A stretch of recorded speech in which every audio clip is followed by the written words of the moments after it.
Joy here. Welcome, welcome.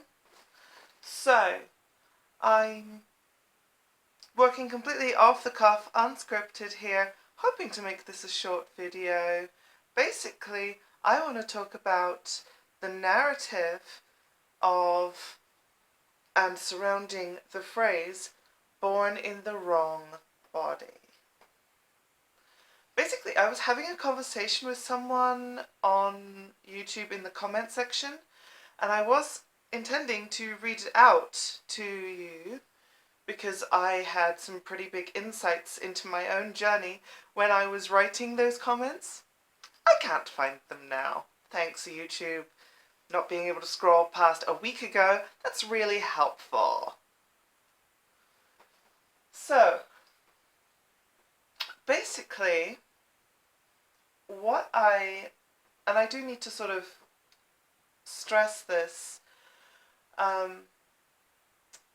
what I came to the conclusion about is that being a 90s kid, growing up at that time, I basically had not much input surrounding trans talking points, pretty much anything to do with trans lifestyle. It was very limited back then. And, you know, the one narrative line that I remember hearing a lot is the whole line of being born in the wrong body. And it's great. It's a useful tool to help people understand who aren't trans what it can mean to be trans, okay? And it's a useful way of describing someone's experience, and it helped me to understand mainly binary trans people's experiences of needing to change their bodies to reflect their inner identities. And this is all fine and great, except, first of all, trans people are not a monolith. Now, what I mean by that is we are not all the same. We do not have all the same experiences. We do not all behave the same. We do not all think the same. It's necessary to point that out because some people don't know what a monolith is, and that's frustrating. So, okay. So growing up with this narrative and hearing this narrative basically is the only thing surrounding trans people. It helped me to understand and be empathetic, but didn't really go so far into explaining what the hell I am. Because I don't actually hate my body that way. Like, the downstairs plumbing, I'm fine with that. Don't want to change that. Don't want to get rid of that. It's all good in the hood, you know? But at the same time, the social roles and expectations upon me as someone who was born with a penis don't actually reflect my personality at all. And that is just as valid a way to be trans and have, basically to be trans is to have an incongruence between the gender identity that's in here, that's in the brain, and also the external shell of the body. And this happens because brain development and body development, you know, as a fetus in the womb, happens at different times. Most of the time, these two things are congruent with each other. That's great, that's fine, but when you're trans, it isn't. It doesn't happen that way. That's it. There are so many layers of nuance to be explored within that just get erased by that very simplistic sentence. And it's what led me to not think that I was trans for so long, because I didn't experience that revulsion of that particular body organ, you know?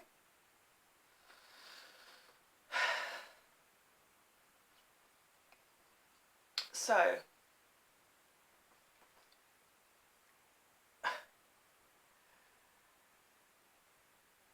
I'm not saying that this is true of all trans people, because, oh my god, what did I just say about the monolith thing? You know? It's just, this is my truth. It might also apply to other people, but it definitely won't apply to all people who are trans. Of course, now that things are different now, because I realised that one of the things that I've been lacking all these years is breasts. You know, doing my best on that one. 8 months and counting. I've got measurable growth now. Too bad for me, 1 inch is a measurement of growth, but hey, that's something.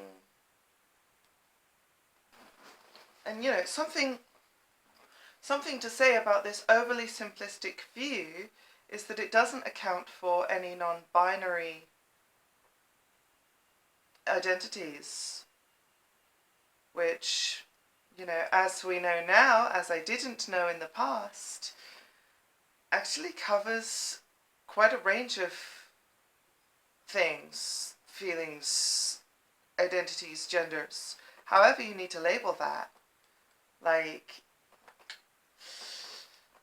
not everyone conforms strictly in one category or another. That's what made me think I wasn't trans, because although I knew I was not male and rejected all of that stuff, like, you know, being a boy is something I really hated, but the idea of being a woman, like, still never sat right with me. And I was much happier being somewhere in the middle, in the nebulous void of somewhat undefined. Little from column A, little from column B, sort of neither, sort of both, you know. And that's still valid as being trans. But of course that wasn't talked about back then.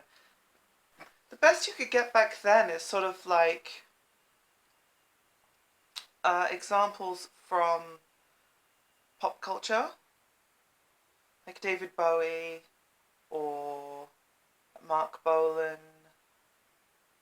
You know, people who had the freedom to play with gender because they were performers. I hope that that's clear, and if anybody does need to get more clarification on this, please give me questions, give me comments, because the point of this is not to make myself look great or wise or anything, it's to spread information. If there's anything you think I've missed, please tell me, let me know. And yeah, stay safe, you know, take care, chaps, and I'll come back at you with a slightly more structured video in a week or two. So see you then. Bye bye. Non-binary is valid, god damn it.